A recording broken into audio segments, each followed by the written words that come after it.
Do you guys like my little YouTube beanie back here? Hey, hi, hello, it's me, my face again. It's Blayne Elizabeth, and welcome back to my channel.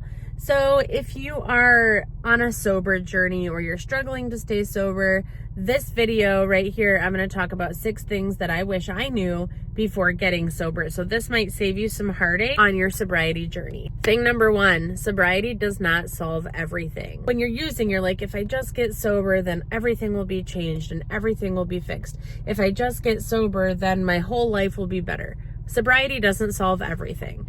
So that's the thing number 1 that I wish I knew, because life still happens. You still have bills to pay. Your kids still have needs. Everything gets a lot easier, yes. In recovery, we call it gold-plated problems. You still have problems, but they're gold-plated problems. They're not like, where am I going to eat today? Where am I going to lay my head down? Where am I going to get my next fix? Those aren't the problems you're dealing with, but you still have problems. So just because you get sober doesn't mean that all your problems go away. Number 2, self-compassion is a must. You have to give yourself grace and mercy because not everybody's perfect. You're not perfect. I'm not perfect, and that's okay. Progress is progress. If you put the drugs down or the alcohol down, that is huge.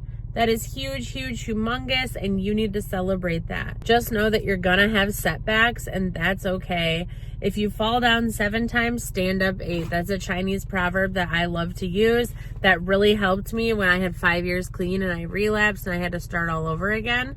So setbacks are going to happen. Self-compassion is a must. You have to treat yourself with grace and mercy because beating yourself up isn't helpful. Keep that montage in your head. I don't know, that's not a montage. Keep that saying in your head. It's not helpful. That's not helping me.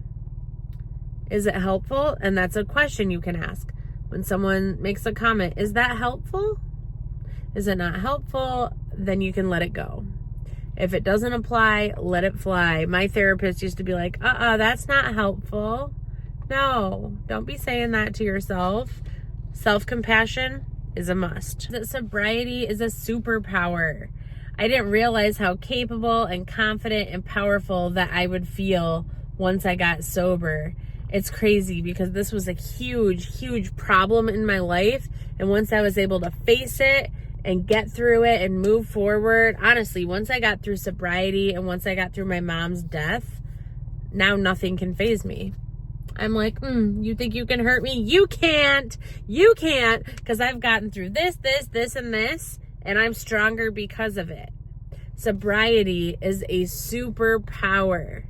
Don't focus on like what you're giving up. Focus on what you're gaining. I like to say I can have drugs and alcohol in my life, or I can have everything else. I can have my family, my car, my home, my career, my education. Anything else I want in life I can have, or I can have drugs and alcohol. The next one. Triggers are going to be everywhere. Everywhere. You got to stay vigilant. Have someone you can call at all times. You never know. You can be working. Sometimes I'm sitting in a session with a client and they're describing an experience that they had, and I find myself sweating. My heart's racing. I'm like, oh shit, we got to end this session on a positive note because I don't want to be talking about this anymore. A lot of times IV drug use will do that to me if people are talking about their experiences with that. The smell of drywall for some reason smells like cocaine to me. Beer bottles. I used to take back beer bottles and beer cans all the time. Just like a bag of cans is a trigger to me. So you never know what's going to be a trigger to you and when you're going to need to call somebody or walk away. Number 5, it's okay to ask for help.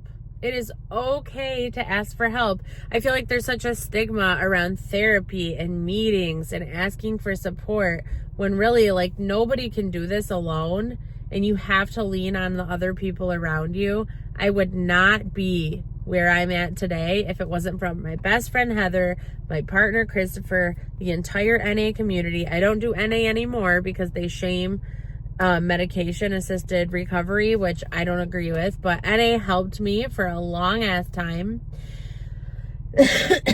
My therapist helped me. I've had several therapists actually that helped me a lot. And now it's my coworkers and the clients that I deal with.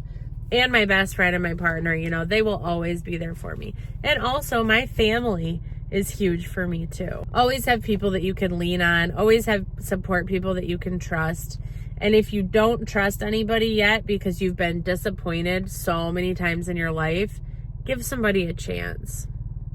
Give somebody a chance. If you're willing to show up, give them a chance to show up for you, and then see what happens. It could be magical. You just never know. Just know that, you know, humans are human. You will get disappointed in life, but you're also going to disappoint people. So just try to be vulnerable and ask for help, and you'll be surprised what happens. The last one, but the most important one on my list, is relationships. Relationships will change.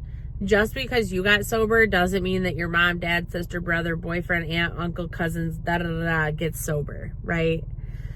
So just because you get sober doesn't mean that everybody else in your life is going to change. Now, does that mean that I can walk away if someone that I know and love is drinking? Yes.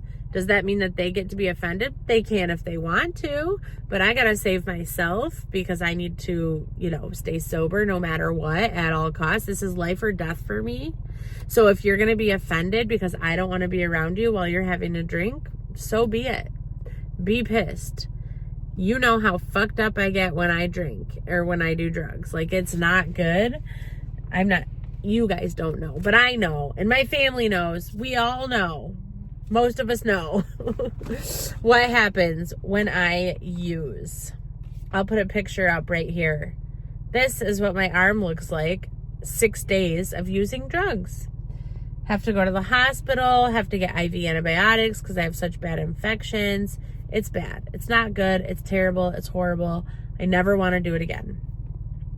So those are the 6 things that I wish I knew before getting sober. And I hope this helps you. You have a Merry Christmas. You might like this video right here. All right. Don't forget to like and subscribe. And don't forget I'm not monetized. So if you want to send any super thingies, that would be great. I love you. Bye.